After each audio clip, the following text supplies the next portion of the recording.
सातवीं शताब्दी के दौरान अरबी आक्रमणकारियों ने इस्लाम का प्रचार प्रसार करना शुरू कर दिया था और दुनिया के कई देशों को अपने कब्जे में लेकर वहां के लोगों को जबरन इस्लाम में परिवर्तित कराया। लेकिन भारत के एक महान योद्धा, महाप्रतापी, सूरवीर और महापराक्रमी राजा बप्पा रावल ने अरबी आक्रमणकारियों को हिंदुस्तान की सीमाओं से खदेड़ने का काम किया। उनके डर से ही लगभग 400 सालों तक भारत में अरबी और अन्य विदेशी हुकूमतों ने भारत में प्रवेश करने के बारे में सोचा भी नहीं। बप्पा रावल ने ही मेवाड़ राजवंश की स्थापना की थी और पहली बार केसरी ध्वज उन्होंने ही फहराया था।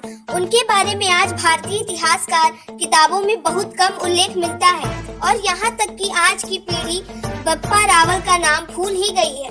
हालांकि अपनी राणा कुंभा, राणा सांगा, महाराणा प्रताप का नाम आपने सुना ही होगा। ये सभी सूरवीर बप्पा रावल की ही वंशज हुए। तो आज इस वीडियो में हम बप्पा रावल की वीर गाथा आपको बताएंगे, जिसे सुनकर यकीनन आपको गर्व होगा।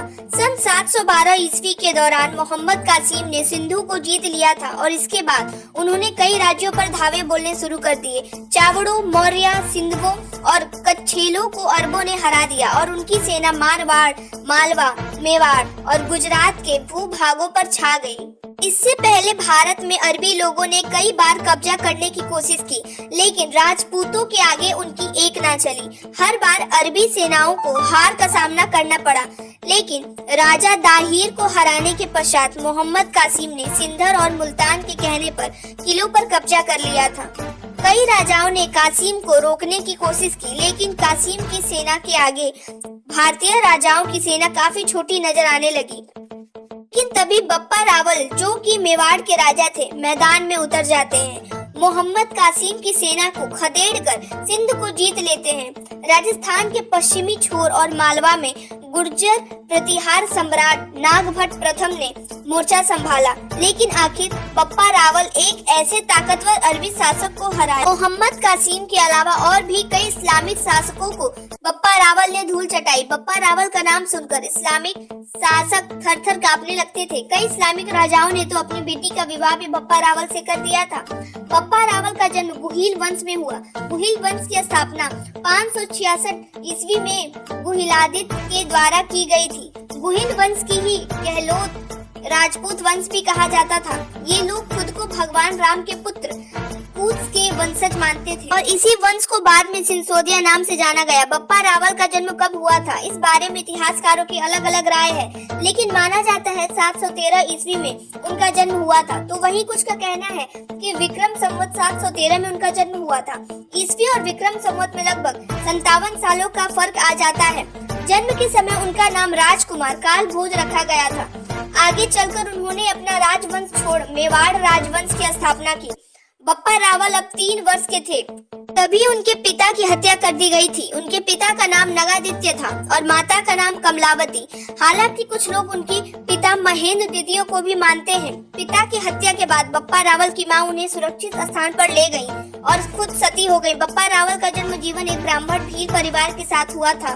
बप्पा रावल भील के बच्चों के साथ खेला करते थे और गाय चराने का काम किया करते थे। उनकी एक गाय जब शाम को घास चरने के बाद वापस आती थी तो उसका दूध खाले मिलता था। पहले तो बप्पा रावल को लगा कोई उनकी गाय का दूध चोरी कर रहा है। तब सच्चाई का पता लगाने के लिए उन्होंने गाय का पीछा किया और जो उन्होंने अपनी आंखों से देखा उसे देख हैरान रह गए। जंगल में एक शिवलिंग के ऊपर दूध की धारा से अभिषेक होता था, इसलिए बप्पा रावल की मुलाकात हारित ऋषि से हुई।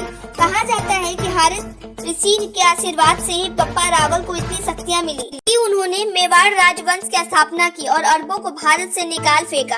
इस घटना के बाद से एक लिंगी महादेव में उनकी आस्था बहुत बढ़ गई। बप्पा रावल को हारित ऋषि ने चित्तौड़ जाने के लिए कहा। बप्पा रावल चित्तौड़ गए और वहां से राजा मनमोरी को हराया और चित्तौड़ की गद्दी पर विराजमान हो गए। हालांकि यहाँ पर भी 2 राय देखने को मिलती है। कहा जाता है कि राजा मनमोरी बप्पा रावल के मामा थे और बप्पा रावल के पराक्रम को देखकर उन्होंने स्वयं बप्पा रावल को सिंहासन सौंप दिया। चित्तौड़ की गद्दी संभालने के बाद जब उन्हें पता चला कि अरबों ने सिंध पर कब्जा कर लिया तो उनका खून खौल उठा। बप्पा रावल ने अरबों के खिलाफ जंग का ऐलान कर दिया। इस दौरान उन्होंने जैसलमेर और अजमेर का भी साथ मिला। बस फिर क्या था, बप्पा रावल काल के समान अरबों पर टूट पड़े। एक क्षत्रिय राजपूत के 10-10 अरबों सैनिकों पर भारी पड़ रहे थे। इनके वीर और पराक्रम के कारण अरबी सिंध के पश्चिमी घाट से आगे नहीं बढ़ पाए। सबसे पहले उन्होंने अरबी राजा जुनैद को हराया और सिंध पर कब्जा कर लिया। इसके बाद बप्पा रावल की सेना ने गजनी पर आक्रमण किया और वहां के शासक सलीम को भी हराया। सलीम ने अपनी पुत्री का विवाह बप्पा रावल से कर दिया। बप्पा रावल के क्रोध और आक्रमण से बचने के लिए कई इस्लामिक शासकों ने अपनी पुत्रियों का विवाह बप्पा रावल से कर दिया था। गजनी में बप्पा रावल ने अपना प्रतिनिधि तैनात कर दिया। इसके बाद अपने राज्यों का विस्तार करते रहे।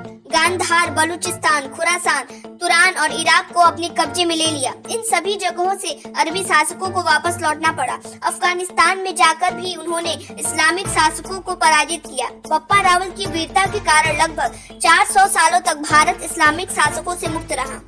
पाकिस्तान के रावलपिंडी का नाम बप्पा रावल के नाम पर ही पड़ा था। उन्होंने इस स्थान पर अपने सैन्य ठिकाने स्थापित किए थे।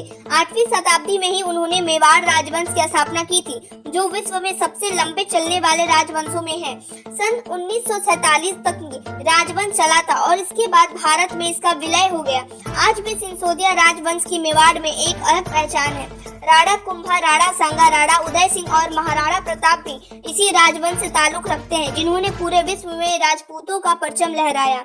बप्पा रावल ने अपने शासनकाल के दौरान सिक्के भी जारी किए थे। उनके सिक्कों पर बप्पा लेख लिखा हुआ था, त्रिशूल बना हुआ था और एक शिवलिंग एवं नंदी जी भी बने हुए थे, जिसके सामने एक व्यक्ति हाथ जोड़े खड़ा था। दूसरी तरफ गाय और दूध पीता हुआ बछड़ा भी बना हुआ था। साथ सूर्य और छत्र भी बनाए गए थे। इन सिक्कों का वजन 65 रत्ती बताया जाता है। बप्पा रावल महादेव के बहुत बड़े भक्त थे। वे कहते थे कि मेवाड़ के असली राजा एकलिंग महादेव जी हैं और वे तो बस उनके दीवान बनकर काम करते हैं। उदयपुर के पास कैलाशगिरी में बप्पा रावल ने एकलिंग जी का मंदिर भी बनवाया था। वे कोई भी काम करने से पहले एकलिंग महादेव का आशीर्वाद जरूर लेते थे और राज्य से बाहर जाने से पहले उनकी अनुमति लेते थे। इस परंपरा को आशंका लेना कहा जाता है, जिनसे आगे चलकर मेवाड़ के अन्य शासकों ने भी बखूबी निभाया। बप्पा रावल की कद काठी पहनावे के बारे में भी कई किताबों में वर्णन किया गया है। वे 35 हाथ की धोती और 16 हाथ का दुपट्टा लिया करते थे। उनका कद 9 फीट का बताया जाता है और यह भी कहा जाता है कि तलवार का वजन 30 मन था। हालांकि इस बात में कितनी सच्चाई है या फिर कितनी प्रतिभा का उल्लेख करने के लिए ऐसा लिखा गया है, इस बारे में कुछ भी सटीक के साथ नहीं कहा जा सकता।